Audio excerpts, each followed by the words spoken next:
Welcome to the Tepper School of Business Multimedia Series.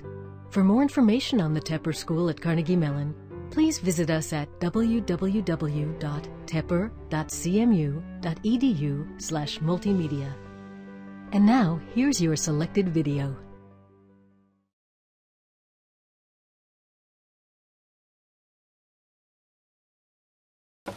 Our guest today is from Kiva Systems.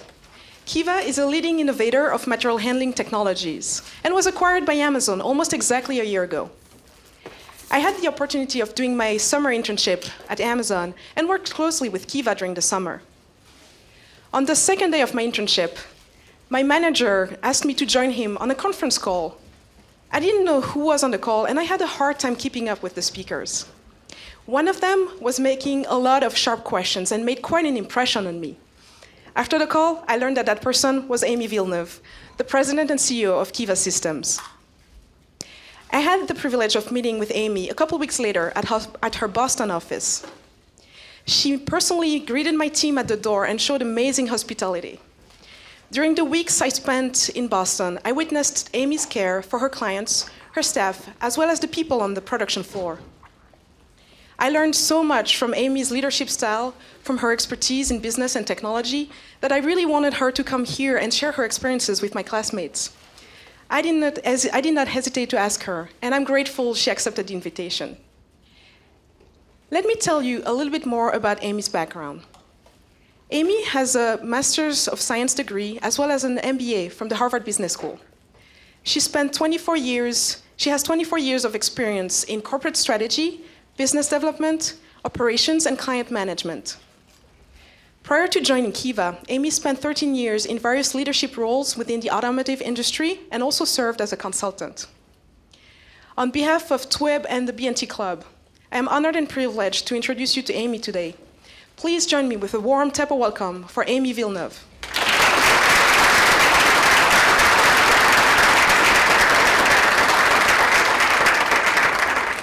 Thank you, Celine. Thank you for having me. I'm truly honored to be here today. So this is Kiva Systems.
Kiva is a truly disruptive technology. It's disrupting the material handling industry. And that was something that really interested me, and it was something I could relate to. So before I tell you the Kiva story, I want to take a minute to tell you about my disruptive story. So coming out of small engineering school, I applied to Delco Products, one of the Delco divisions of General Motors. Those don't exist anymore. Who here has an engineering background? Okay. All right. So bright-eyed, going into my first interview, on-site interview at Delco, and the first question was, what the hell makes you think you can do this job? And my immediate response was, what the hell makes you think I can't? And I got that job. And that job was a first-line supervisor of a union assembly shop at a Delco division in Rochester, New York. So at the ripe old age of 21, I started on the graveyard shift. That's the 11 p.m. to 7 a.m. shift. You guys familiar with that? Pretty hairy, especially when you're a morning person. Okay? And as you might imagine, there were very few women running assembly lines at that time. And there were even fewer on that shift. But it turns out I was good at it. And I had a line full of 40 people making, turned out the first one was power antenna motors, so electromechanical motors. It was a component division making all of the electromechanical motors for GM. And my lines ran well and my people produced, and I learned more about leadership in the first 6 months on that job than I think I have ever since. I learned how to manage people, and I learned how to get things done. And that was an interesting lesson. So it turns out when your assembly line goes down, you first take a quick look at it and try to assess, what's the issue, right? I can figure this out, what's the issue? So then you run over to the maintenance cage, and all the guys, the plumbers and the electricians, are sitting around a table eating and drinking coffee and smoking at the time. And there would be a rack, and you fill out your ticket, and you say, okay, here's what's wrong with my line. I need a plumber, or I need an electrician to come over, and you put it in the rack, and they'd all kind of look at you while you were doing it. And then as you walked away, you would kind of look back to think, are any of them going to get up? Like, there's 10 tickets already in that rack. Is anyone actually going to get up and take that ticket? And eventually, if you're lucky, somebody picks up that ticket, and they saunter over to your line, and they look at it, and they said, yeah, I need to get my toolbox. Really? You couldn't have thought to bring that to begin with. So I had to figure this out. I knew I had to earn my stripes with these guys, didn't know what that took, so I baked brownies. Yeah. I would put brownies on the table every Monday morning, and voila, magically, my lines would get serviced first. It was a miracle. But pretty soon, I was the one who, when the line went down, I grabbed a wrench and I fixed the line myself. And that's a pretty bad no-no in a union assembly shop, but I was able to get away with it. And I had this boss who was this tall Jamaican man, very, very imposing guy. I was terrified of him. And he would chastise me every morning for how much grease there was on my blouse at the end of my shift. But pretty soon he had me training new supervisors and starting new assembly lines, and I became a contact engineer, and at 3 years in, I was awarded a GM fellowship. So I went back to RPI and got my master's degree in engineering, and came back to run a big part of the factory. So I was heading right back into operations as a general supervisor. One of the supervisors that was assigned to report to me went up to my new boss and said that emphatically he would not work for a woman. There was no way. Much less a 25-year-old woman. There was just no way he was going to do that. He was an old Navy guy. That was not in his plan. So we ended up working together, and we ended up doing some really, really great things together. It turns out we took a line of 20-something troublemakers, turned them into a self-directed work team and a high-performing team, and that's a picture from this era. And no, those clothes were not fashionable even then. But it was a really an interesting experience and a learning experience. And I wonder kind of how many of you would even consider going into manufacturing as one of your first roles in your career? Oh, a couple, okay. Yeah, not many people choose that. That is certainly not something, when you plot out your career path, that's not what you plot out. I'm going to start on the graveyard shift. No, nobody would plan it out that way, right? So this was very disruptive to my plan. But at the end of the day, that experience delivered some really invaluable lessons in leadership. When I eventually moved on to go on to the tech center, the gentleman that had refused to work for me gave me a handwritten note on a scrap of paper, and it said, I have no card, no cake, no gift, just heartfelt thanks to the best boss I ever had. And at the time, that was my proudest moment. I mean, I thought, okay, take a victory lap on that one. That was pretty cool. So moved on to General Motors up in Detroit at the tech center. Spent about 3 years there. At the time I was there, my division got sold to ITT Automotive. On a personal front, I got married, had my first daughter, Erica. Realized I was ready for a big change. At about 10 months old, my daughter was the first kid to be dropped off at daycare and the last kid to get picked up at night. And that was just horrifying to me. So my mother was a teacher back in Boston, said, I'll retire from teaching, you guys move home, and I'll watch Erica full time. That was a pretty good offer. So my husband was a software engineer. He had plenty of opportunities in Boston. My background was automotive and manufacturing. Boston, that just does not go together, right? But I was lucky. I found an automotive supplier who was actually thrilled to get an automotive person living, coming back to Boston. So they created a position for me, and I got in there. We created a new product launch process, created business units. I took over one of the business units with a partner and was running the business unit, running the factory. And during that time, I had my second daughter, so Eliza. And after about 4 years of that, I was ready for another big change. I decided it was time to go to business school. I was 13 years out of undergrad. Not many of you guys are 13 years out of undergrad.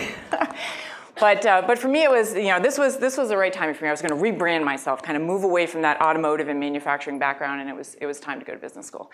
So Harvard was in my backyard.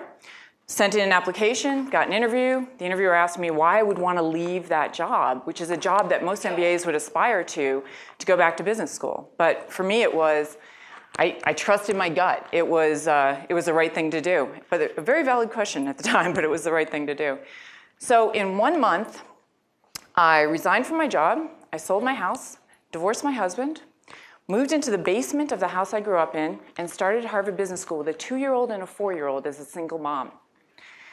This is actually a picture from that time. That's how I used to do my cases at night. I would be doing my cases, the 4-year-old would be coloring, and the 2-year-old would be playing with my hair. It took me hours to get those knots out later. But I was told by a friend that thankfully I had girls, because if I had had boys, I would have been chasing them down, keeping them from breaking things. But thankfully, the girls were helpful. And I walked across that stage on graduation day with the two of them. My section stood up and cheered for me. It was just tremendous support out of them. So it was a good experience. It was really a kind of a pivotal moment for me. And so as any good MBA coming out of business school, you've got the choices, right? And I chose strategy consulting. So I spent about 2.5 years at the Parthenon Group and learned amazing things about how to analyze a company, how to analyze an industry, map a competitive landscape, develop big picture strategies for small and large companies. And I also learned that I was not a career strategy consultant. And I knew that I was not an entrepreneur also, right? And it's really important. It's important that you know yourself in this process. So I knew I would never be the guy that had the big idea and was going to go sit in a garage with a couple of other guys and go develop it. I know how to run things. I know how to grow companies. I know how to develop people. So I was ready to get back to an operating role. And at that time, I actually met and ended up marrying my true partner in life, Pierre. I encourage you heavily to find your true partner in life, because when you're trying to manage 2 careers and a family, it is the only way to do it. Right? You have to have someone there pulling the oars with you.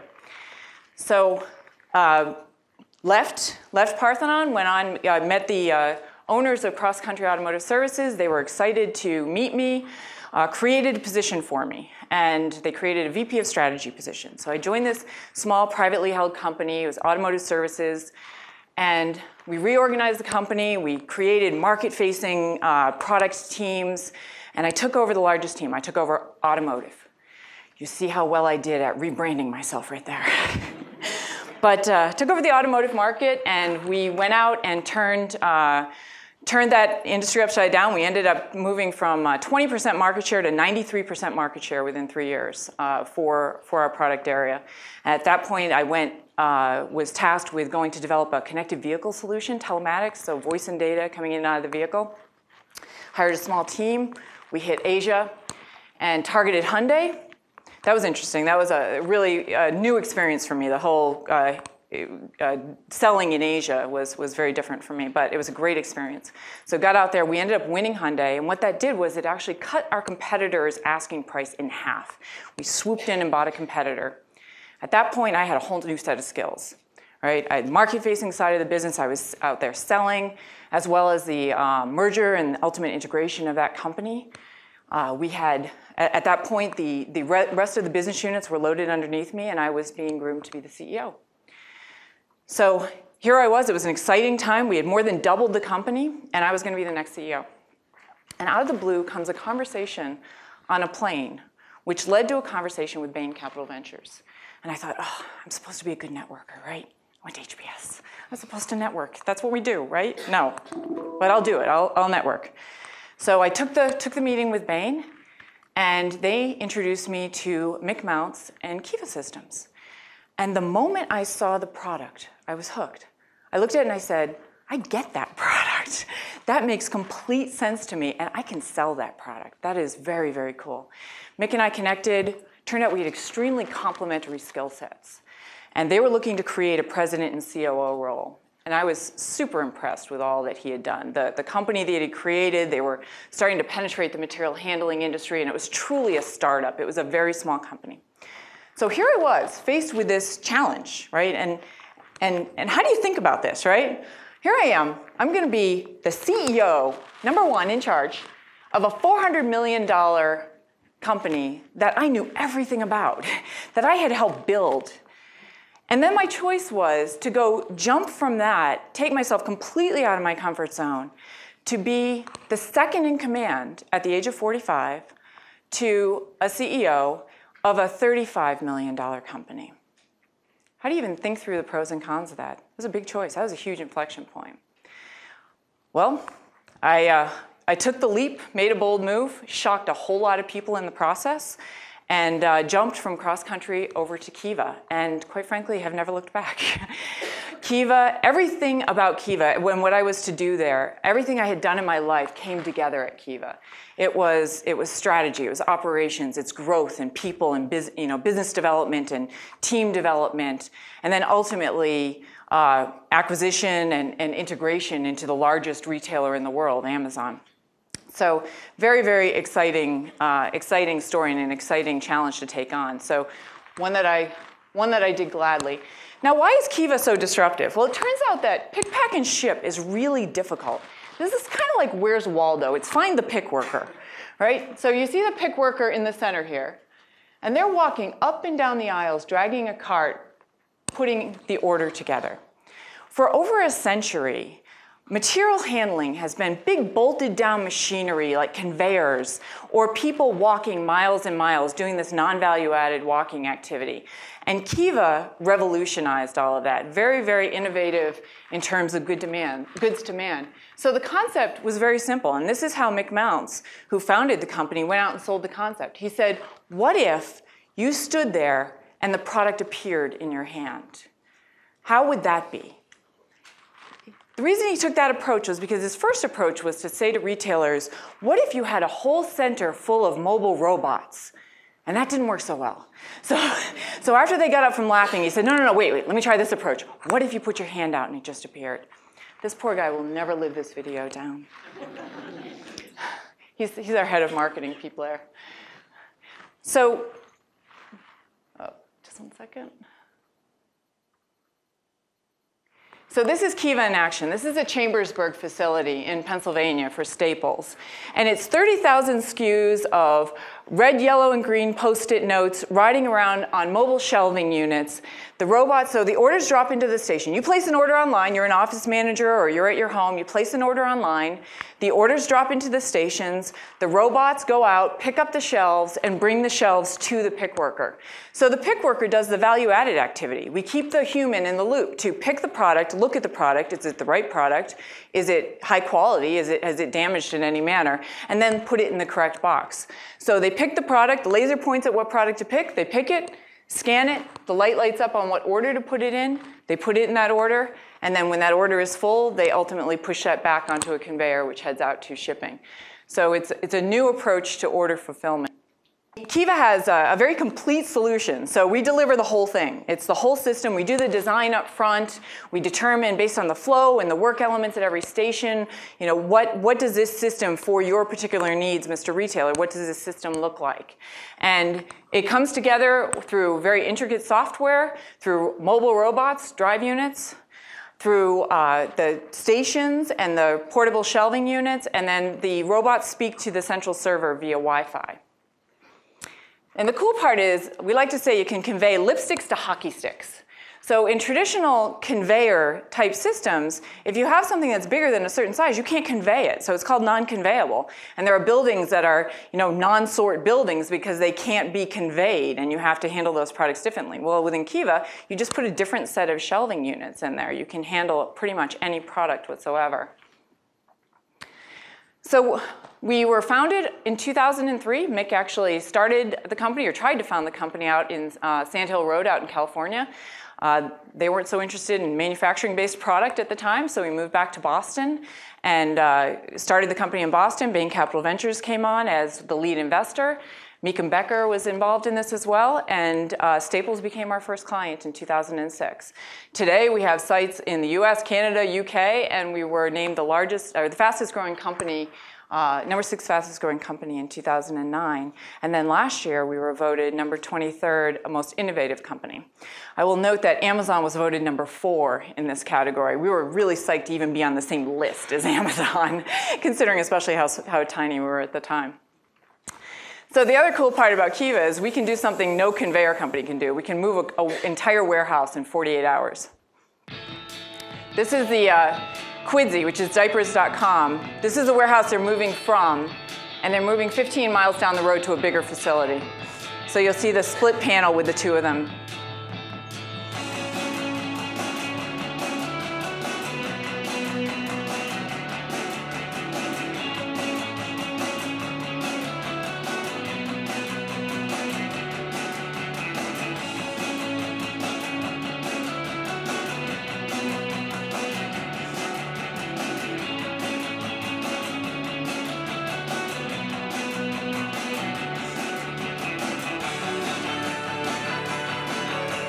They're installing the stations on the left side here. You see the pods all coming in.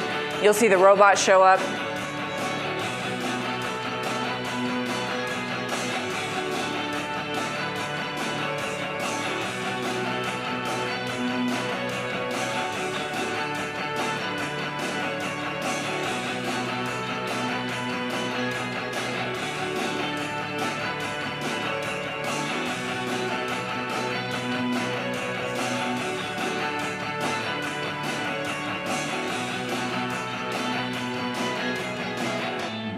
We've now moved, I think, 4 buildings, which is really impressive. Usually when you buy conveyor, you then just scrap it when it's no longer needed.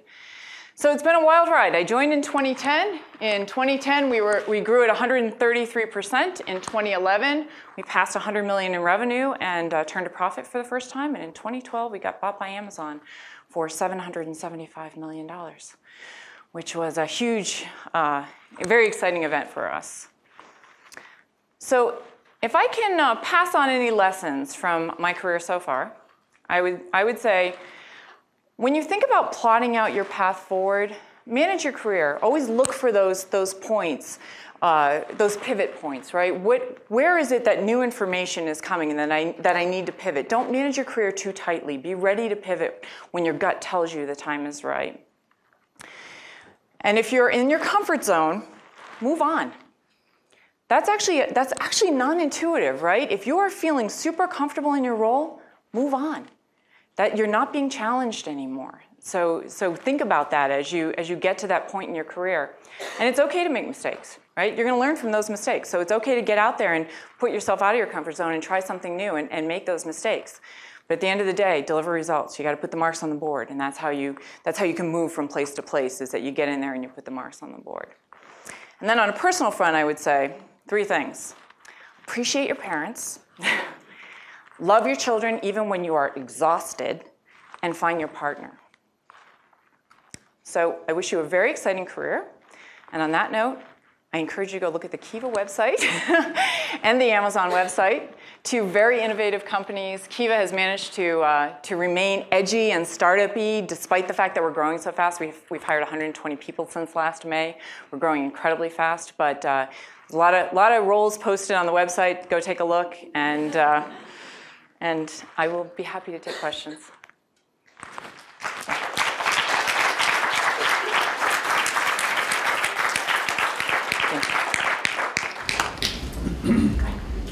Hi, my name is Sophie Eustace. I'm a first year. Thank you very much for joining us today. I was wondering if you could share some of the mistakes that you've made along the way. It's a great question, right? There were times when I thought that first role on the graveyard shift especially was a big mistake, and only kind of later as I worked through it did I realize that what I had learned from it and what I had gained from it really gave me a lot in the long run. Same with strategy consulting. That was not the right role for me, but I learned a ton. And so glean what you can glean, kind of never look back and regret, but just move forward and figure out, hey, what did I just learn from that experience, and how do I apply that to the next thing going forward?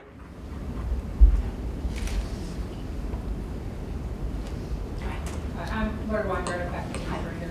I'm wondering how you think about balancing the kind of 2 roles you have of managing the business and managing the people.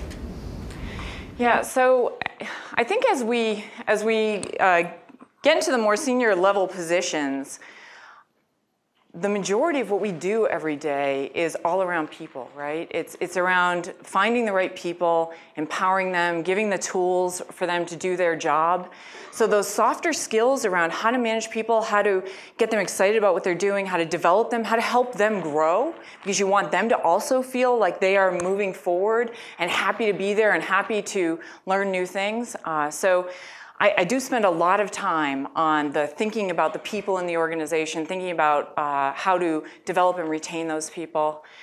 When it comes to managing the business, we have huge, interesting opportunities and challenges. We're growing extremely fast. We're servicing Amazon. We're servicing our current clients. It's really two very disparate businesses, and there's challenges associated with that. So thinking through what are the right processes to put in place to make sure that we're servicing both as well as we can. But it's a good challenge to have. Hi, I'm Nick. I got a microphone. Hi, I'm Nick Engelking, a first-year MBA. When you kind of decided to move to Kiva, you said you liked the product, but how did you know that it was going to be successful? That seems like you said it's a big risk, but what did you look for to know, okay, I know it's a risk, but it's one I want to take? Yeah, I had a lot of conversations. Because I was really not looking for a job and thought I had my path pretty clearly defined, I spent time with the board members, with the VCs that had funded it, to really understand the industry, understand Kiva's traction. I spent quite a bit of time with Mick, because the key there was, that CEO, COO thing, how often does that work? I mean, there's times where that can be very challenging depending on how your personalities mesh. And I really convinced myself that Mick and I had very complementary skill sets, and that we could do this together. And turned out we were very successful on that front. But at the end of the day, there's a leap of faith, right? There's just sort of a gut. And I think at the end of the day, there wasn't a lot of, while the analyzing the situation kind of came into play, it was a trust your gut kind of move at the end of the day. Go ahead. Just keep it. And then I think I saw one up here afterwards. Go ahead. Hi, Chris Ballwig, also first-year MBA. You mentioned that when you were leaving business school, you knew people and you knew how to grow businesses. Did you know that at the time so you could sell those as your key assets when you were looking for a job, or what was it that really convinced you that that was your skill set and allowed you to get that first job following business school? I could do the consulting. I actually was pretty credible as a consultant, which, in some cases, when an MBA goes into a consulting engagement, often the person that has hired them has imposed them on someone else, right? And so some director of a division has had this consultant, placed in front of them, and they're often not too excited about that.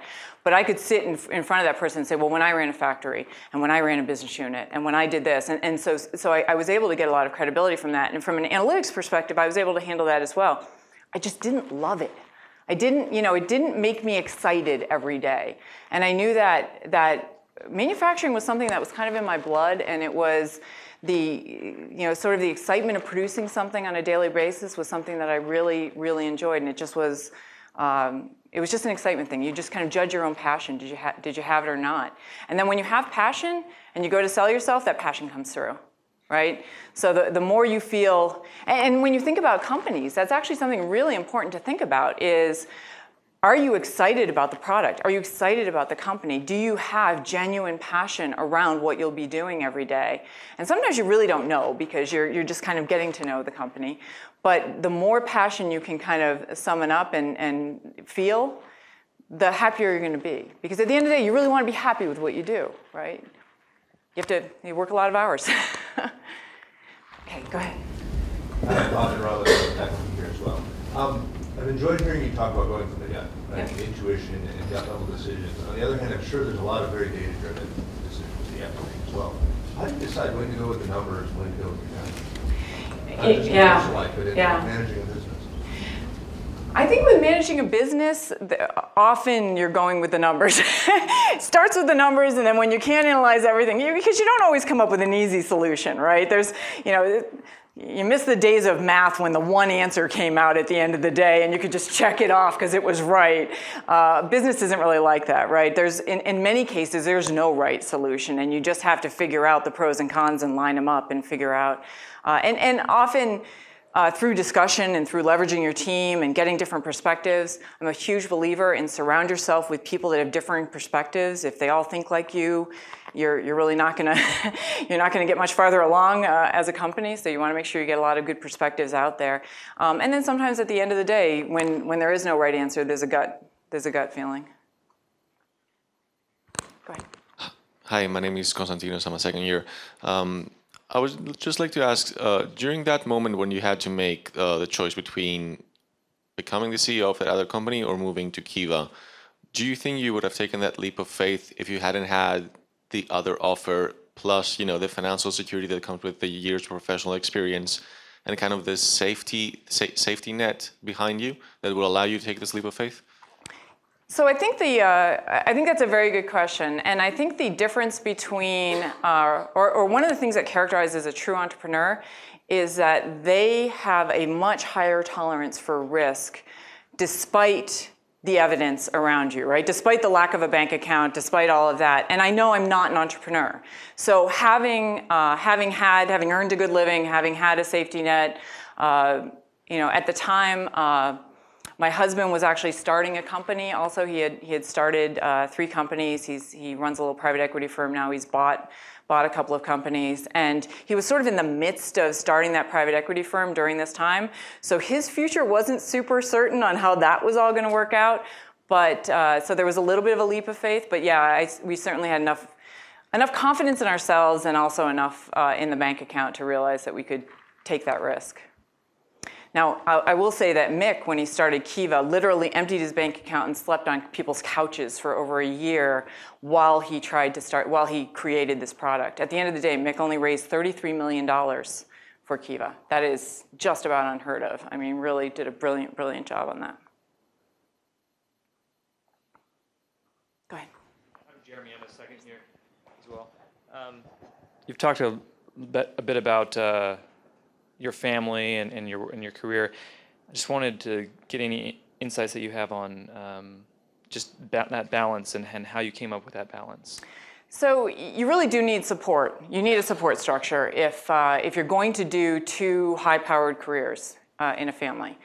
And for me, I had the support of having parents close by. So when there were doctor's appointments, my mother would take the girls to the doctor's appointment. Pierre was working out of the house quite a bit. So when he joined our lives, he would carry some of that load. And I think you balance over the long haul, right? You can't balance every day. There are going to be weeks when you're on the road and there's just no way to do right by your family. And then you try to make it up in the near term right afterwards. But it takes kind of actively trying to balance that out over time, and it takes having an ecosystem around you of support. It's easy to say, oh, I'm going to be Wonder Woman, I'm going to do it all. I mean, I was a single mom for 6 years, with 2 little kids while having a big career, but I had my parents helping me, right? So it's easy to say that you can do it all. The reality is you actually need support. And sometimes if you don't have your parents, you throw money at it. Do whatever you got to do to figure out how to make it work. Other questions? Go ahead. Hi, I'm Bridget. I'm a first year. I was wondering if you could talk a little bit about the mentors you had throughout your career and how you think you've been mentored and how they helped you. So I'm not sure I ever had a formal mentor, but I have been mentored by bosses, by peers, by people that have worked for me. I think I look for learnings and mentorship kind of everywhere I go.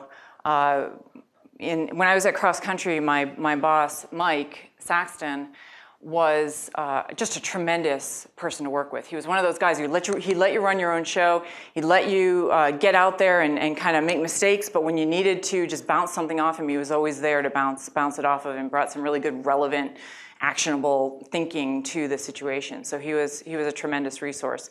At Kiva, Mick and I are partners. We had the board to work with to bounce things off of.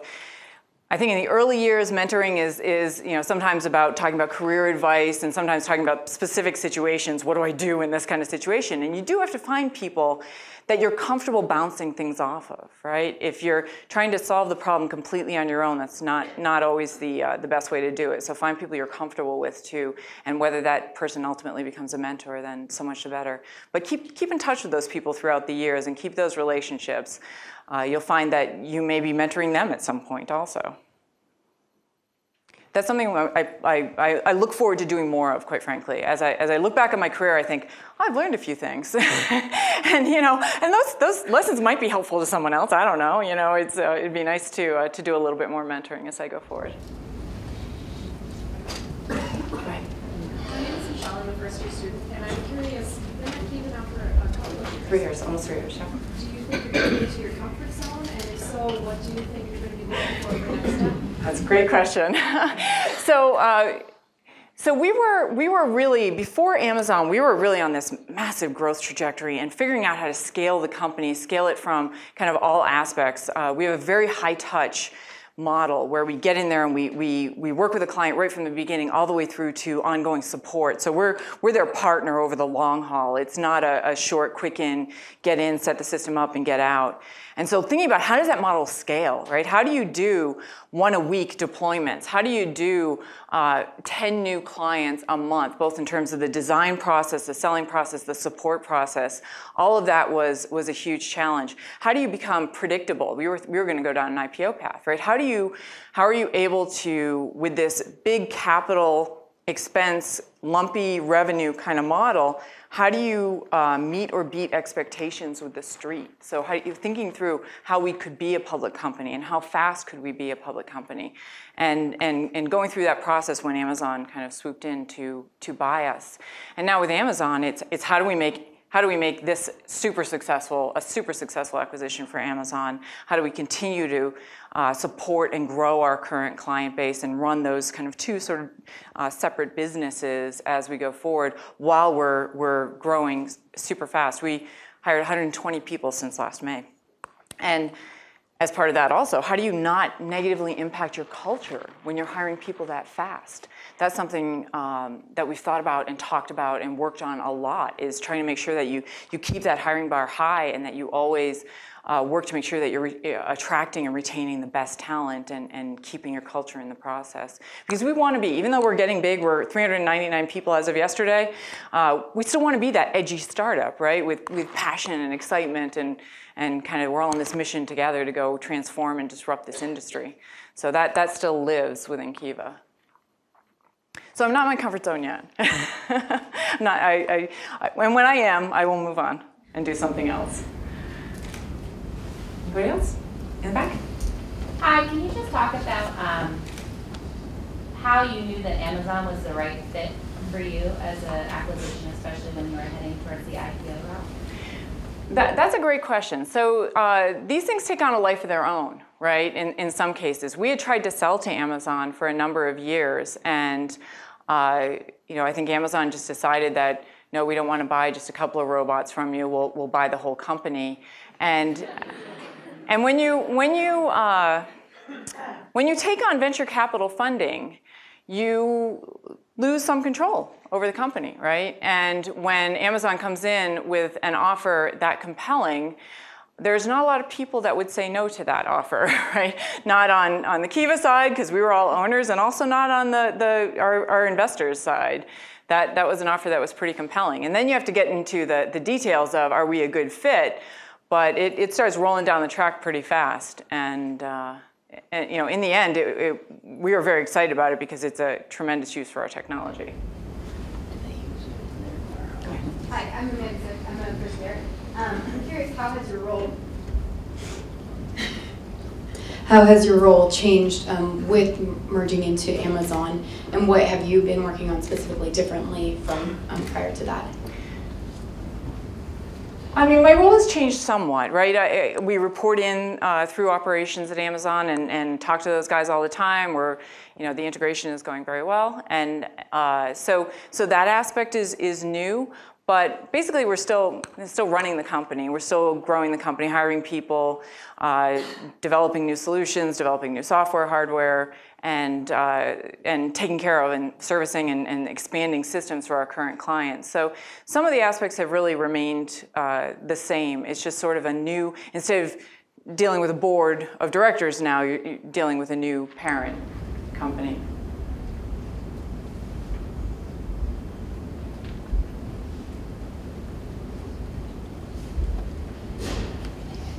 I have a question. Oh. Go ahead. When you were challenged with the boss who said he wouldn't work for a woman, how did you win that game? You know, it's interesting because at the end of the day, he was such a good guy that it was incongruous to me that he had felt that way in the beginning, because we really did connect very well. And I think he realized right out of the gate I was a whole lot tougher than he had thought I would be. And so when we got in there and we had a job to do and we were kind of side by side getting it done together, that's when I think I won his respect. And and it turned out I also listened to him because he had some great ideas. And together we did some really interesting things. In a union assembly plan to get a self-directed work team. I mean, literally, this line had been loaded with all of the guys that were the disciplinary problems in the factory. All got just dumped in this one line. And we actually got to the point where these 4 guys would, at the end of a shift, walk slowly up to my office instead of running out the door to punch the clock, which was the normal protocol. They would walk slowly up to my office and plunk the number on my desk and say, "What do you want tomorrow, Amy?" And it was just, we just transformed these guys. And I think in the process, we changed their lives too, right? Because they started to believe in themselves. They started to do more. And through through us doing this together, I think we both grew a lot. So it was that was a good process. It actually was what I wrote my HBS essay about, because it was, at the time, it was certainly what I was most proud of, so far. You talked a lot about having how important it is to have a partner who works through these sort of career issues with you. How do you recommend we approach the challenges in the negotiations between whose career comes first, or how you make decisions to move or not move, and a lot of the things that come up? Oh, that's a great question. I think those conversations are always going to be hard, right? Because you each have career aspirations, you each have ideas and thoughts and plans on where you want to go, and the more you can just really have a good, honest conversation about it, and the more you can sort of work together to figure it out, I think is the only way to go. For some reason, for myself and Pierre, he was heading down a path. He had started companies. He was never going to get married. He was just, completely shocked to actually have met a woman that he was willing to marry or interested in marrying, never mind a woman with 2 kids that he was going to marry. We shocked everyone on that one. But we were super compatible when it came to just being able to talk about what's next and how do we get this done and what are our challenges on our plate, and just be really open about it. And that's, I think, what convinced us both that this would work. And it's only kind of gotten better since then. He gets my world. He gets what I have to do every day, and I get what he's doing every day. And there are so many days when he's carrying more than half the load, and then I have to figure out how to make it up, because it's like I'm so spoiled here. But I wish you luck with that. Don't settle. go find your partner and don't settle. We'll take one last question. Having gotten a taste for startups, even if you don't view yourself as an entrepreneur, do you think that you'd like to stay in that space, or are you gonna head anywhere? Yeah, that's actually it's an interesting question, because I did not realize how excited I would get about a startup. The whole kind of small team working together, all pulling the oars together, and the monkey is on your back, right? Whether this company survives or dies is on our backs right now, and let's get this done. And the energy that comes from that is really cool. So I have to admit that that is something that I got excited about, and I think I could get excited about again. So we'll see.